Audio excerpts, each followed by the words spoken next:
మీ business విస్తరించాలనుకుంటున్నారా? మార్చి 16-17 హైటెక్స్ లో franchise India biggest ఫ్రో expo. Liquor scam లో BRS MLC కవితనే king pin గా, ప్రధాన కుట్రదారుగా, లిక్కర్ పాలసీలో ప్రధాన లబ్ధిదారుగా ఉన్నారని ఈడీ తెలిపింది. ఆప్ ముఖ్య నేతలతో కుమ్మక్కైన కవిత శరత్ చంద్రారెడ్డి, మాగుంట రాఘవ, మాగుంట శ్రీనివాసులు రెడ్డితో పాటు సౌత్ గ్రూపుకు ప్రాతినిధ్యం వహించిందని చెప్పింది. లిక్కర్ పాలసీ ద్వారా భారీ ఎత్తున లబ్ధి పొందేందుకు 100 కోట్లు ముడుపులు ఇచ్చిందని, ఇందుకోసం ఢిల్లీ సీఎం కేజ్రీవాల్, మాజీ డిప్యూటీ సీఎం, ఎక్సైజ్ మంత్రి మనీష్ సిసోడియాతో కవిత అగ్రిమెంట్ కుదుర్చుకున్నదని తెలిసింది.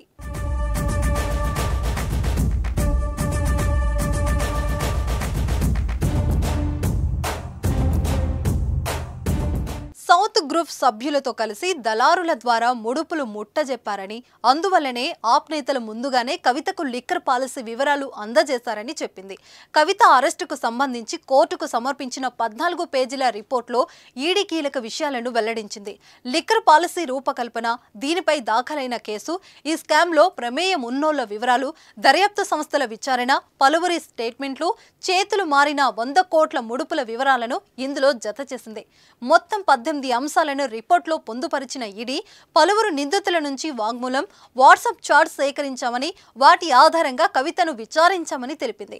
అయితే ఆ ఆధారాలపై కవిత సరైన సమాధానాలు చెప్పలేదని, అందుకే ఆమెను అరెస్టు చేశామని ఈడీ స్పష్టం చేసింది. శరత్ చంద్రారెడ్డి, సమీర్ మహేంద్ర, దినేష్ అరోరా, అరుణ్ రామచంద్ర పిల్లై, వి శ్రీనివాస్, బుచ్చిబాబు, మాగుంట శ్రీనివాసులరెడ్డి, మాగుంట రాఘవ తదితరులు ఇచ్చిన స్టేట్మెంట్ల ఆధారంగా కవిత 100 కోట్ల ముడుపులు ఇచ్చినట్లు నిర్ధారణకు వచ్చామని ఈడీ తెలిపింది. లిక్కర్ వ్యాపారం చేసుకునేందుకు సహకరిస్తే 100 కోట్లు చెల్లిస్తామని ఆ ముఖ్య నేతలకు కవిత చెప్పింది.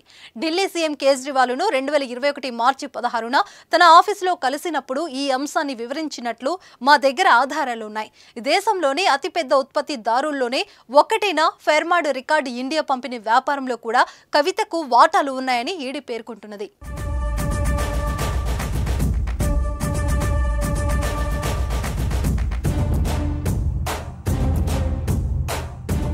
ఇండో స్పిరిట్ లో తనకు వాటానే లేదని కవిత బుకాయించిందని, కానీ కవిత మాజీ ఆడిటర్ బుచ్చిబాబు, మాగుంట రాఘవల మధ్య సాగిన వాట్సాప్ చాటులో ఇండో స్పిరిట్స్ లో కవితకు 33% వాటా ఉందని తేలిందని తెలిపింది.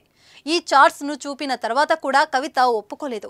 దర్యాప్తును ఆలస్యం చేసేందుకు దురుద్దేశంతో సుప్రీంకోర్టులో ఆమె రిట్ పిటిషన్ దాఖలు చేసింది. తన ఫోన్లను బలవంతంగా లాక్కున్నారని తప్పుడు ప్రకటనలు చేసింది. 2023 మార్చి 21న విచారణ సందర్భంగా 9 మొబైళ్లను తీసుకొచ్చిన కవిత వాటిని స్వయంగా చూపిస్తూ రాజకీయ ప్రచారం చేసుకున్నది. కవిత వాడిన ఫోన్ 8008 666 666 లోని ఎవిడెన్స్ ను ధ్వంసం చేసిందని ఈడీ తెలుపుతున్నది. ఆమె సమర్పించిన ఫోన్లో ఎలాంటి డేటా లేదని, మిగిలిన 9 ఫోన్లలో కూడా డేటా ఫార్మాట్ చేశారని, అందులోని సమాచారం ఏమైందని అడిగితే కవిత సమాధానం ఇవ్వలేదని ఈడీ పేర్కొన్నది. మేము సేకరించిన సమాచారం మేరకు మనీ లాండరింగ్ యాక్ట్ సెక్షన్ 3 కింద కవితను నేరస్తురాలిగా నిర్ధారించాం. ఆమెను సెక్షన్ 19 ప్రకారం అరెస్టు చేసే అధికారం మాకుంది.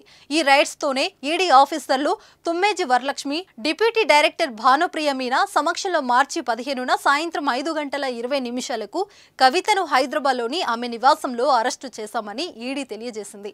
సాక్ష్యాలు, ఆధారాలు ఎంత బలంగా ఉన్నప్పటికీ కోర్టులో తేలడానికి ఎంత కాలం పడుతుంది, ఫైనల్ తీర్పు ఏమొస్తుంది అన్నదే సామాన్యుడి అంచనాకు అందని విషయం.